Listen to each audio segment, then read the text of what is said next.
Alhamdulillah sore hari ini kita bisa berjumpa lagi di e-learning di Google Meet. Untuk pertemuan kita yang kelima, kita akan membahas kembali mengenai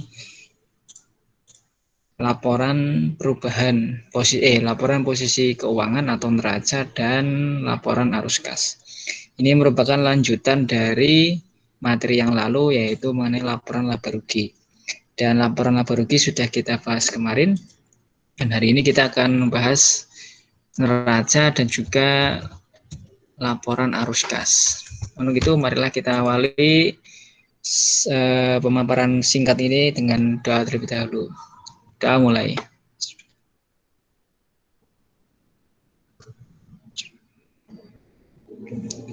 Kita selesai. Baik, sudah ada 28 yang bergabung.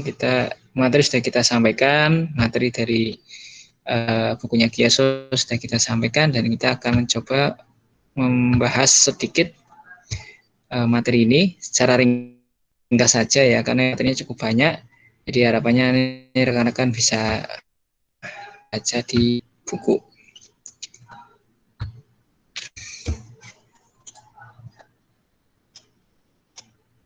Oke, sudah bisa ditampilkan ya?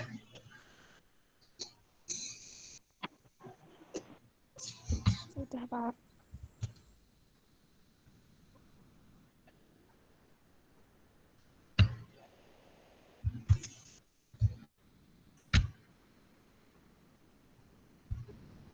Oke, baik.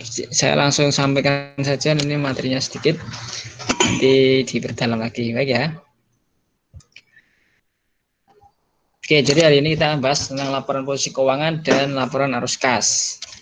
Oke ya, kemarin sudah laporan laba rugi. Oke, jadi laporan keuangan itu kemarin ada beberapa bentuk ya, ada beberapa jenis, ada laporan laba rugi, kemudian laporan perubahan ekuitas yang kemarin kita nggak singgung itu karena sangat sederhana ya, maksudnya tidak terlalu panjang. Kemudian yang ketiga ini laporan posisi keuangan, kemudian laporan arus kas, dan yang terakhir adalah tambahan informasi atau catatan laporan keuangan. Nah, ini kita akan mencoba membahas kedua materi ini. Tentu kita akan bahas secara singkat ya, secara singkat sesuai dengan sisa waktu yang kita punya. Nah, dari laporan ini kita akan membahas mengenai laporan posisi keuangan, bagaimana kegunaannya, kemudian batasan apa saja yang akan kita sampaikan di situ. Kemudian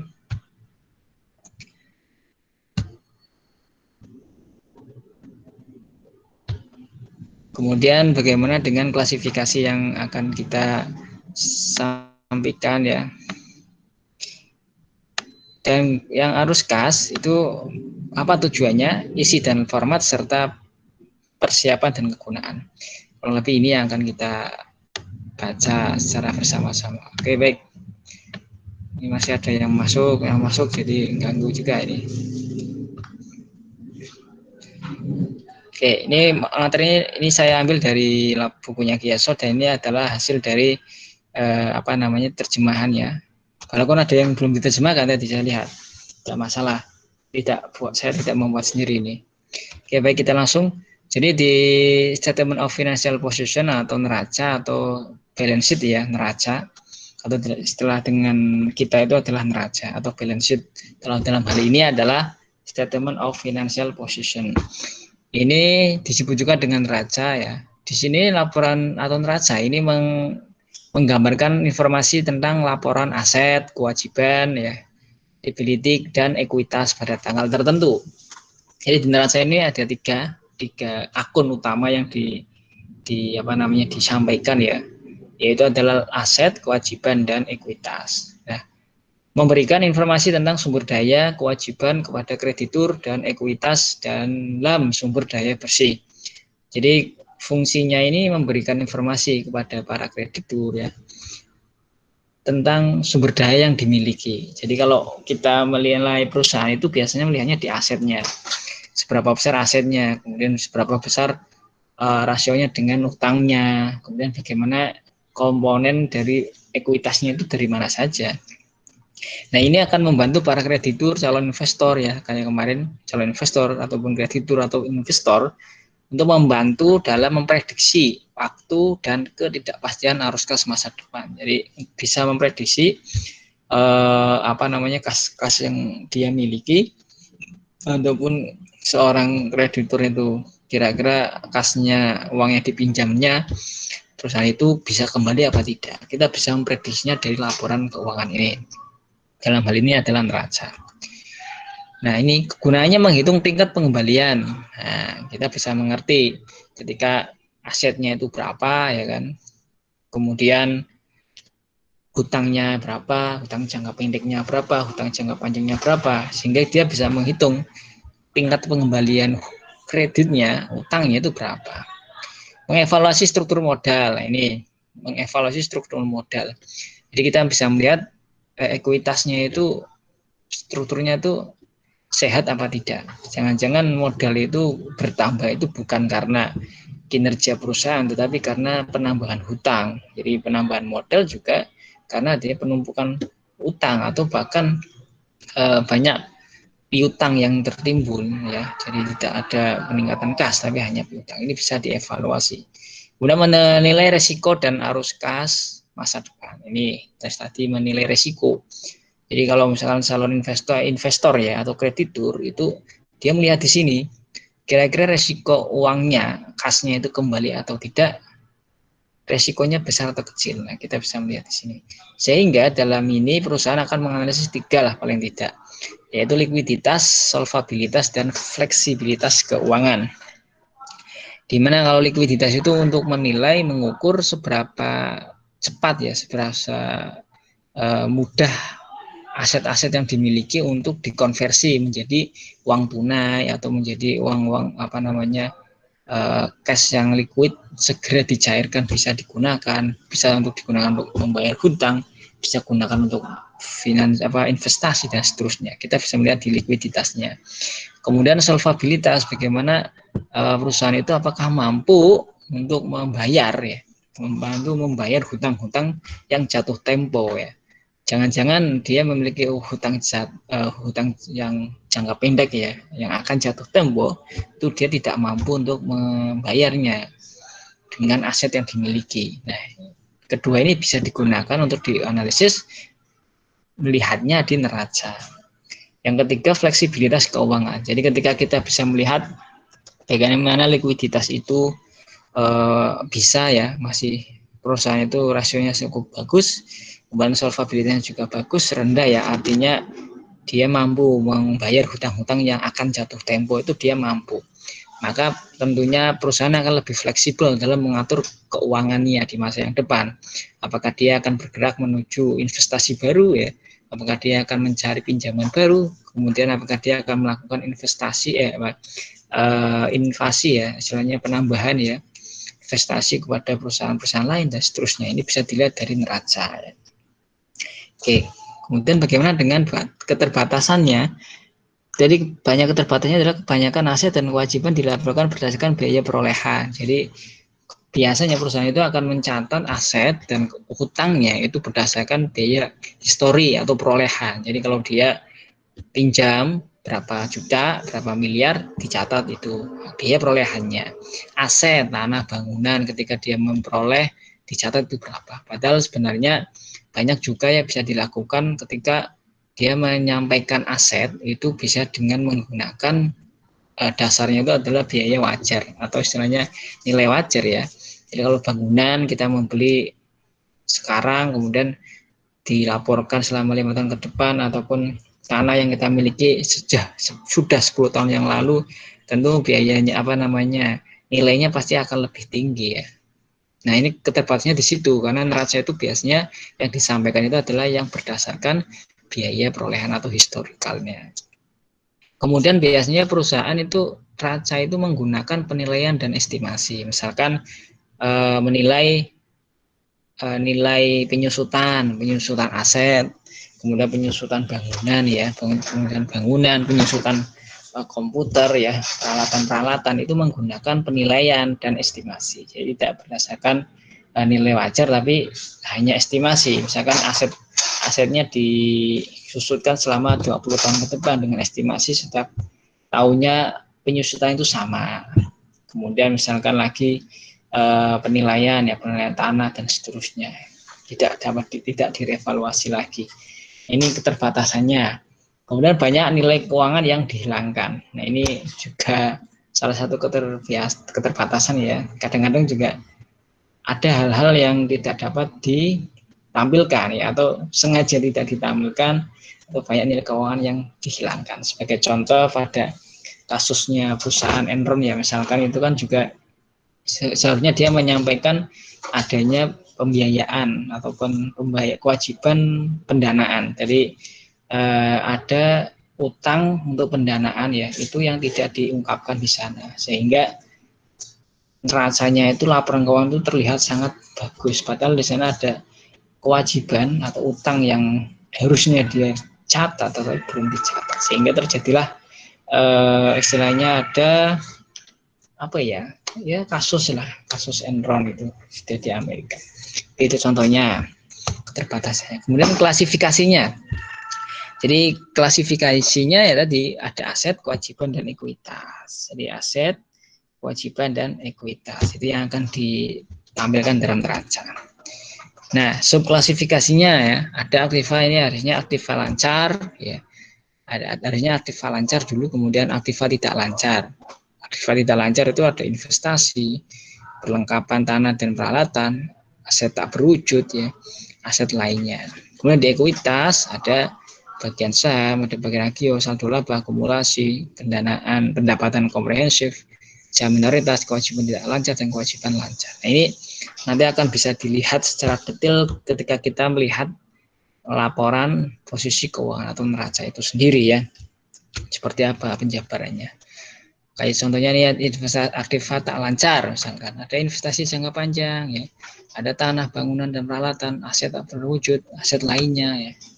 Contohnya lain, misalkan aset lancar di investasi jangka panjang, ada sekuritas, ada obligasi, ada saham biasa ya, ada aktiva tak berwujud saat tidak digunakan dalam operasi, misalkan tanah yang dimiliki untuk spekulasi ya, dibeli untuk spekulasi penjualan di masa yang akan datang lebih tinggi harganya. Dana khusus misalnya, dana khusus, dana pembayaran utang, pensiunan, kemudian dana anak perusahaan atau cabang dan asosiasi. Ada ya. Ini contoh-contoh akun investasi jangka panjang. Nanti bisa dilihat di contohnya nih. Akan lebih akan lebih detail ini. Ini juga bangunan, tanah bangunan dan peralatan. Jadi yang memiliki masa yang yang lama ya, panjang, yang digunakan dalam operasi bisnisnya. Misalkan seperti tanah, bangunan, mesin ya, perlengkapan, kemudian peralatan ya, dan seterusnya. Kemudian ada ini misalkan tanah ya yang tidak bisa didepresiasikan ya, tanah itu nggak bisa didepresiasikan, atau dapat justru akan menambah nilainya kalau tanah itu tidak bisa didepresiasikan. Nah, ini investasi, equity, securities misalnya. Jadi misalkan punya portofolio ya, ada pembayaran kuitas di pasar ya, trading or equity. Jadi ini diklasifikasikan kemana ya, misalkan di pasar ya, kemudian tipenya itu misalkan ekuitas, apakah dia menggunakan fair value ya, jadi nilai wajar, kemudian diklasifikasikan menjadi nilai lancar ya, jadi investasi yang lancar. Ini sebagai contoh saja ya, pengklasifikasian ini tentu nanti akan berdasarkan kebijakan dari setiap perusahaan. Ini nanti di pengklasifikasian itu bisa berbeda, tapi seharusnya itu sama gitu ya. Oke, kita lanjut. Tadi. Oke. Misalkan aset, intangible aset tak berwujud ya, yang tidak ada fisiknya, like physical substance and are not financial instrument. Jadi tidak tidak berupa apa namanya, tidak berwujud ya, seperti paten, kemudian ada copyright ya, hak cipta, franchise, goodwill, terus merek dagang ya, nama apa namanya, nama dagang ya, kemudian customer list, kemudian diamortisasi ya atau didepresiasikan ya, diturunkan nilainya tergantung dari penggunaan ya. Jadi misalkan hak paten ini biasanya akan diamortisasi berapa tahun selama penggunaan itu. Kemudian copyright juga tentu saja kan seperti misalkan film ya, pembuatan film hak cipta itu kan nanti ketika di awal terbitnya itu harganya tinggi, tapi setelah lama, setelah 20 apa misalkan bulan ataupun 1 tahun 2 tahun itu nanti akan nilainya akan menurun karena sudah digunakan ya. Kemudian ada menggunakan periodically access indefinite life intangible for impairment. Jadi artinya di dalam aset-aset tak berwujud ini tentu semuanya harus dimasukkan. Contoh-contohnya ini kan ada amortisasi. Jadi kalau misalkan aset berwujud itu nanti akan disusutkan, depresiasi, tapi kalau untuk tak berwujud namanya amortisasi, disusutkan sesuai dengan penggunaannya. Kemudian aset lain, misalkan ini beban jangka panjang, misalkan kemudian ada pendapatan yang tidak lancar ya, aset in specific fund atau dana yang pencadangan dana khusus ya. Kemudian ada misalkan spesial ya, ini juga cash and security. Jadi ada contohnya ini, ada aset selain dari aset-aset lancar, aset tidak lancar, aset tidak berwujud, kemudian aset lainnya kita masukkan ke sini. Urut-urutannya seperti itu. Kita lihat ya curah aset ya, kita langsung ke contohnya, ini contoh-contoh langsung sebenarnya ini.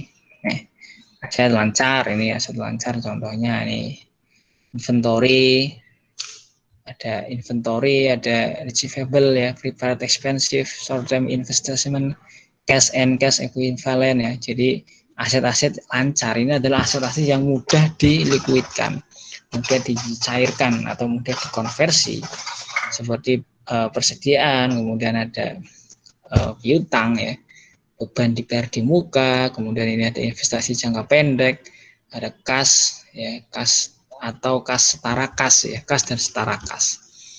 Ini basic of valuation, itu adalah dasar untuk menilainya ya. Kalau inventories ini lower of cost or net realizable value. Jadi nilai yang nyata atau nilai nyata bersih ya. Jadi yang benar-benar persediaannya itu berapa gitu ya. Atau juga menggunakan lower of cost, jadi biaya yang rendah atau biaya tertimbang ya, istilahnya biaya yang paling kecil gitu ya. Kemudian piutang diestimasi dapat diterima ya, dapat dikembalikan, dibayar oleh para debitur ya, diestimasi. Kemudian kalau expensive ini prepare expense dengan biaya, kita menghitung biaya yang sudah kita pakai. Kemudian kita bisa menggunakan generally, menggunakan nilai wajar ya, wajar ini juga kas juga dengan nilai wajar. Jadi current cashnya ini. Inventory ada tergantung dari itu ya, metodenya apa, nanti bisa dilihat-lihat ya ini ya.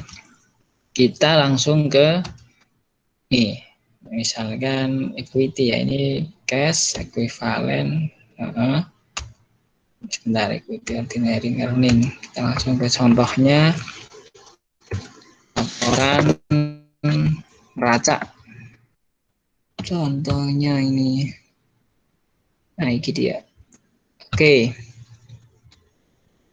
ini contoh ya, contoh dari neraca ya, classification account form. Jadi kita bisa melihat di sini non current asset, aset tidak lancar ya. Long term investasi jangka panjang ya. Kemudian ini ada angkanya, ada contohnya investasi in hold maturity securities, dia investasi di saham itu ya. Kemudian tanah for future development, tanah untuk pengembangan masa depan ya, bukan untuk spekulasi, memang kita masukkan ke sini. Kemudian misalkan ini tanah untuk digunakan untuk operasi pembangunan, kemudian akumulasi depresiasi ini ada di property, plant and equipment. Jadi yang tidak lancar kita masukkan seperti ini. Kemudian yang ketiga, intangible asset, aset tak berwujud seperti kapitalisasi biaya, goodwill ya, dan seterusnya, copyright ya, paten dan seterusnya kita masukkan.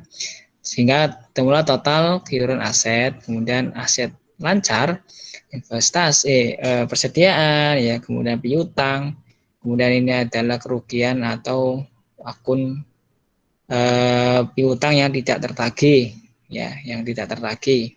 Kemudian beban dibayar di muka, investasi jangka pendek, kas dan setara kas, kan jumlah itulah aset. Kemudian di equity dan liabilities, untuk equity misalkan share capital, modal yang dibagi untuk saham preferen, saham biasa ya, capital ordinary, kemudian ada untuk premium, saham premium, kemudian nah ini return earning, pembagian modal, kemudian akumulasi atau comprehensive income, akumulasi pendapatan komprehensif lainnya akan dikurangkan, kemudian ketemu treasury share atau saham yang siap dibagi. Oke ya, ini sekian, ketemulah total equity. Kemudian non current liability ya, tidak lancar, misalkan bond ya, aplikasi dan seterusnya. Total. Kemudian kita current liability. Ini contoh-contoh untuk utang lancar. Ya. Ini misalkan piutang, catatan piutang, kemudian piutang, kemudian utang bunga misalkan. Utang sewa dan gaji misalkan. Provision ya, ini utangnya, kemudian ada deposit ya. Kita masukkan total current liabilities sehingga akan menghasilkan penambahan modal dan liabilities-nya sehingga akan sama, aset sama dengan equity and liabilities. Jadi aset sama dengan utang dan modal. Ini adalah contohnya ya, di dalam dua dipotong itu ya, ini kan jadikan satu seperti ini hasilnya. Oke, kemudian ini kaitannya basic ya, kita langsung ke laporan arus kas. Jadi kalau di dalam neraca itu bisa kita lihat asetnya, kemudian kita bisa lihat utangnya, sehingga kita bisa menghitung likuiditasnya bagaimana, kemudian solvabilitasnya bagaimana dan seterusnya ya. Sekarang bagaimana dengan ini dengan cash flow ya, kontennya ini cash flow. Jadi laporan arus kas, statement of cash flow. Jadi ini laporan arus kas itu untuk digunakan, tujuan utamanya itu adalah untuk melihat informasi yang relevan mengenai penerimaan kas dan pembayaran kas selama periode tertentu. Nah biasanya laporan arus kas itu akan menjadi jawaban ya dari pertanyaan ketiga ini ya. Jadi misalkan dari mana kas itu berasal, kemudian kas itu digunakan untuk apa, kemudian bagaimana kas itu mampu mengubah dari keseimbangan kas itu sendiri, perubahan kasnya itu seperti apa, apakah menambah kas atau bukan mengurangi kas, menambah modal atau mengurangi modal. Jadi kita bisa melihat ini dari catatan cash flow ini. Nah, bagaimana dengan bentuknya? Jadi kontennya itu ada 3, yaitu operating, investing, dan financing. Jadi kita bisa melihat di dalam cash flow ini cash inflow yang ada di cash masuk atau istilahnya apa ya, cash masuk dan cash keluar dari operasi perusahaan. Kita poin pertama ini, jadi untuk melihat operasi perusahaan itu kas keluar masuknya seperti apa di konten pertama. Kemudian konten kedua itu adalah di kas keluar masuk dari investasi non current asset dan aset yang tidak lancar atau tidak lancar ya. Kita bisa melihat, coba kita lihat mana tadi Nih, operasi ya. Naik dulu. Kemudian yang ketiga di financial pembiayaan. Jadi kas keluar masuk dalam membiayakan dari liabilities, current non-current liabilities and equity, di luar dari utang dan modal. Sehingga di sini misalkan penerimaan dana ya, misalkan perolehan sumber daya dari pemilik dan imbal hasil dari investasi, ya, dimasukkan ke keuangan ini. Jadi kalau misalkan yang pertama itu adalah dari operasi perusahaan, yang kedua itu dari investasinya, yang ketiga adalah penambahan atau pengurangan dari imbal hasil investasi, atau mungkin perolehan sumber daya dari pemilik, penambahan, ataupun peminjaman uang dari kreditur. Istilahnya yang ketiga ini adalah pembiayaannya. Pembiayaannya itu dari mana saja kita sampaikan. Kita lihat nanti di sini. Nah, ini content of formatnya seperti ini. Kita bisa lihat cash pool-nya di sini. Kemudian ada inflow of cash ya, cash masuk, cash keluar ya. Misalkan ini cash masuk ya. Jadi yang pertama ini dulu inflow call dari operating activities. Jadi misalkan jika penerimaan kas atau pendapatan akan melebihi pengeluaran kas. Ya, jadi kas ini akan kas masuk dan kas keluar. Dalam hal ini operasi perusahaan. Maka ketika perusahaan itu pendapatannya itu lebih besar daripada expenses ini, maka dia akan masuk ke kas, akan menambah kas pool. Kemudian yang investasi misalkan dia sale of property ya, jadi penjualan aset tetap misalkan peralatan ya, kemudian sehingga dia akan menambah kas misalkan. Tapi kalau misalkan dia juga menjual utang ya, dari efek ekuitas dijual kepada perusahaan lain, ya itu akan menambah kas. Kemudian yang ketiga, collection of loan of other entities, jadi penagihan pinjaman, misalkan penagihan pinjaman atas kepada emiten lain. Jadi ketika dia mendapatkan pinjaman ya, penagihan pinjaman, pelunasan pinjaman ya dari entitas lain, maka dia akan menambah. Ini akan menambah dari investasi. Sedangkan kalau yang financial activities itu misalnya penerbitan efek ekuitas, kemudian penerbitan utang obligasi atau wesel, penerbitan bond on notes, wesel and obligasi. Jadi kalau kita perusahaannya itu menerbitkan obligasi, menerbitkan wesel, kemudian kita menerbitkan efek sekuritas ya, itu akan dibeli oleh orang lain, perusahaan lain, maka kita akan nambah ya, maka kita maksudnya finansial atau pendanaan. Nah, bagaimana dengan yang outflow of cash ya? Aktivitas operasinya ya apa yang membuat menjadi keluar kas itu? Misalnya jika pengeluaran kas itu ternyata lebih tinggi dari pendapatan, cash receive revenue, jadi bebannya itu lebih tinggi, maka dia akan mengurangi kas itu akan keluar lebih banyak. Kemudian bagaimana dengan investasi? Misalkan dia membeli property, plant and equipment, membeli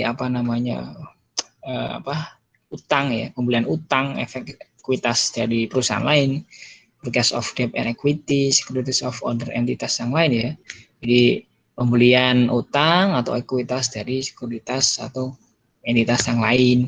Kemudian misalnya pembelian pinjaman kepada entitas lain ya, itu namanya investasi, pengeluaran kas yang kita keluarkan untuk investasi, karena kita membeli properti, kita membeli utang perusahaan lain, ekuitas ya, sekuritas efek ekuitas yang lain, kita memberi pinjaman kepada entitas yang lain, maka itu akan masuk kepada aktivitas. Jadi artinya segala aktivitas investasi masuk ke investing activities.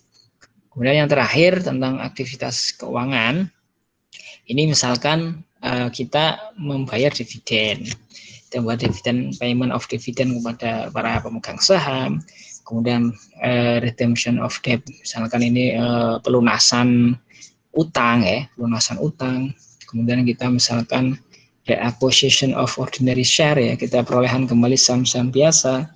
Saham-saham biasa kita beli lagi misalkan, itu nanti masuk ke pembiayaan.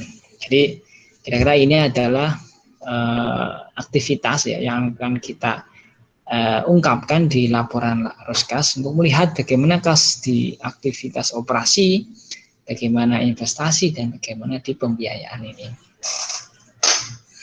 Oke.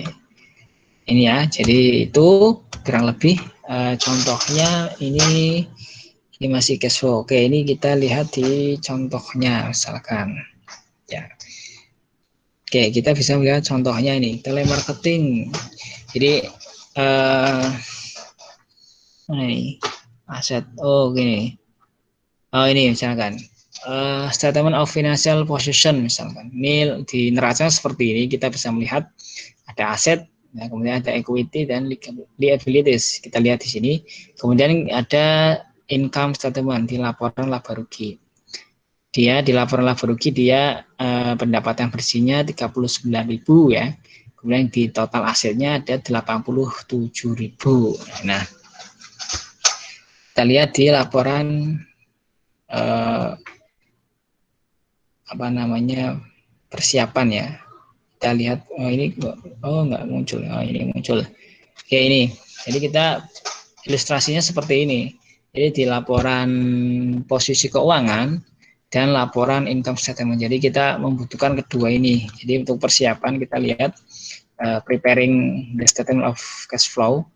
Ya, jadi kita melihat bagaimana faktor-faktornya. Satu ya, misalkan menentukan cash profit by or use in operating activities. Jadi kita melihat kas yang digunakan pada operasi aktivitas. Kemudian yang kedua menentukan kas yang diperoleh atau digunakan untuk aktivitas investasi dan pembiayaan. Kita menghitung itu ya, kita menentukan dulu kas-kasnya apa saja di situ. Kemudian yang ketiga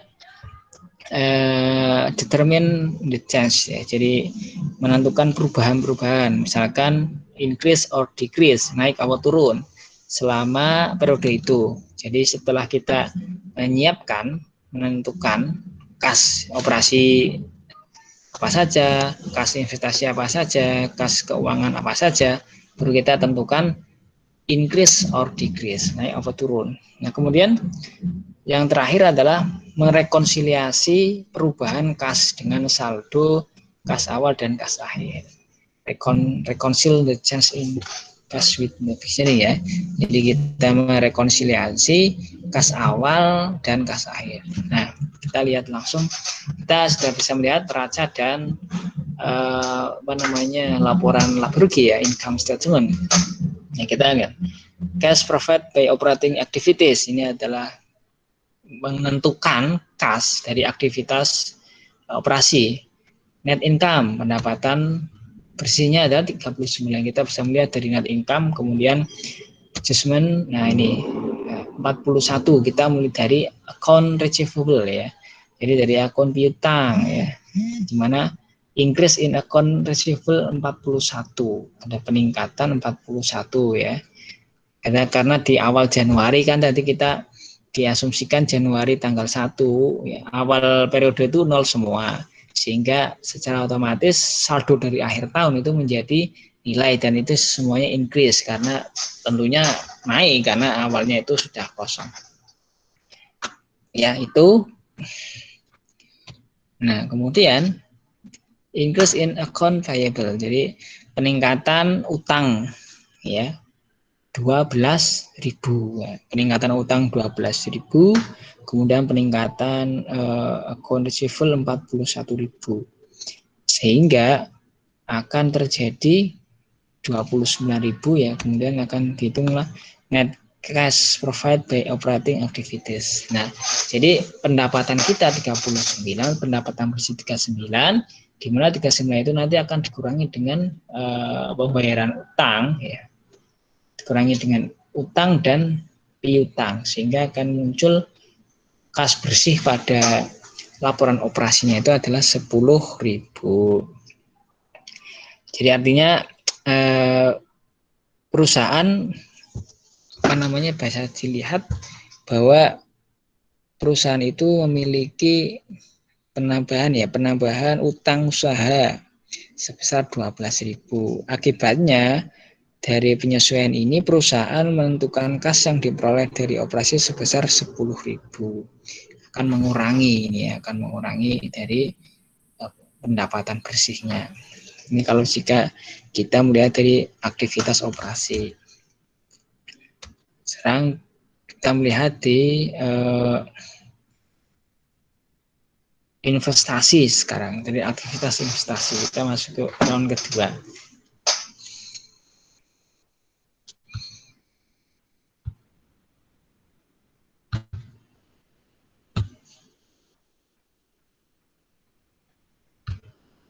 Oke, kita masuk ke kedua yang investasi.